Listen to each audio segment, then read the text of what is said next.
Narito na ang Veritas Editorial, ang paninindigan ng Veritas 846. Sa mga napapanahong usapin sa bansa, pakinggan si Reverend Father Anton C.T. Pascual, Pangulo ng Veritas 846, ang radyo ng simbahan. Veritas Editorial. Kapanalig, ang climate change o ang pagbabago ng klima ay ang pinakamalaking hamon sa mundo ngayon. Ang Pilipinas ay isa sa pinakabulnerable sa totoo lang. Ang epekto nito ay lubhang nararamdaman at nagdudulot ng malaking pagbabago sa ating kalikasan, ating kabuhayan, ating pang-araw-araw na buhay. Dahil nga arkipelago ang ating bansa, lubhang vulnerable ito sa pagtaas ng temperatura, pagbabago sa pattern ng pag-ulan, at mas madalas at mas matinding mga bagyo. Obvious ba? Nararamdaman natin ito. Ang pagtaas ng temperatura ay nagdudulot ng iba't ibang problema tulad ng matinding tagtuyot na siyang sumisira sa mga pananim at nagiging sanhi ng kakulangan sa tubig. Hindi nga ba't naranasan natin ang isa sa mga pinakamatinding heatwave sa kasaysayan ng bansa?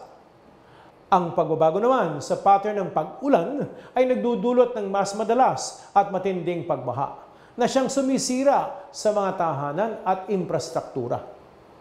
May mga thunderstorms ngayon sa ating bayan na nagdadala ng napakalaking volume ng ulan, lalo na sa mga syudad.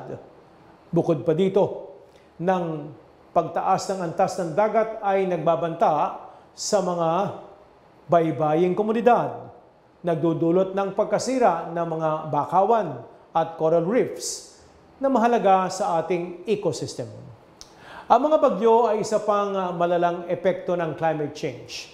Taon-taon, ang Pilipinas ay tinatamaan ng maraming bagyo at ang mga ito ay nagiging mas malalakas at mas mapanira dahil nga sa climate change. Ang mga bagyo tulad ng Yolanda o internationally called Haiyan noong 2013 ay nagdulot ng napakatinding pinsala sa buhay ng tao, hanapbuhay at ari-arian.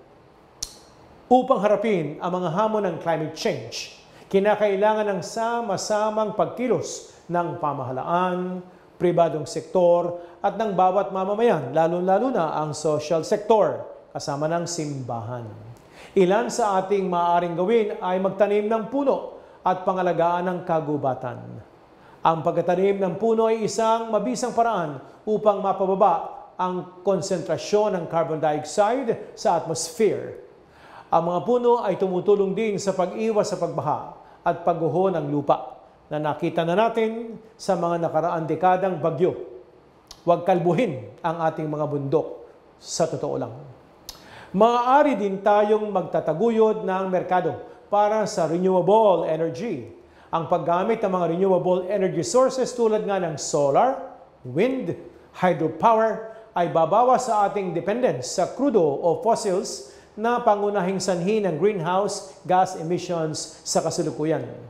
Sabay dito, maaari nating isulong ang mga sustainable practices sa agrikultura, pangingisda at iba pang industriya. Mahalaga ito upang maprotektahan at mapanatili ang ating mga likas na yaman. Dapat din nating itaas pa ang awareness o kamalayan sa climate change sa ating bayan. Magagawa natin ito sa pamamagitan ng edukasyon, kampanya upang mas marami ang makaalam, makilahok sa mga hagbangin para labanan ito. Ang paghahanda sa mga sakuna ay kasama dito.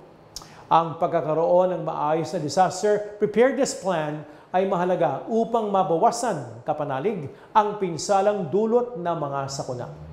Kasama dito ang timely warning system, evacuation plans, at sapat na relief goods kapag dumarating ang typhoon season. Ang climate change ay isang napakalaking hamon na hinaharap ng ating bansa. Ngunit hindi tayo dapat panghinaan ng loob, kapanalig. Sa pamamagitan ng sama-samang pagkilos at pag-aambag ng bawat isa, maaari nating harapin, palampasin ang mga pagsubok na dulot ng climate change. Ang pangangalaga sa ating kapaligiran at likas na yaman ay hindi lamang tungkulin ng iilang tao, kundi ng bawat mamamayan, bawat komunidad, buong bansa.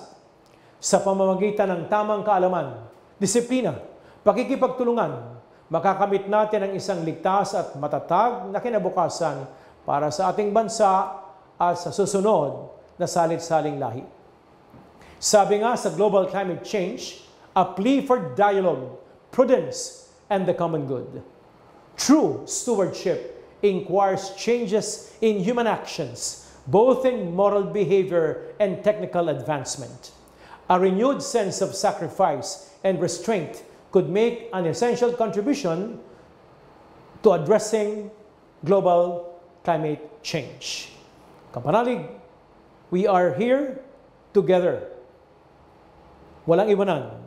Sama-sama nating harapin ang isyu ng pagbabago ng klima ng may pananagutan, pagkakaisa, pananalig sa Diyos. Sabi nga, sa unang sulat ni San Pablo sa Corinto 4, we are stewards of God's resources. Sumayin niyo ang katotohanan. Inyong napakinggan ang Veritas Editorial. Ugaliing pakinggan ng Veritas Editorial kasama si Reverend Father Anton C.T. Pascual. Veritas Editorial.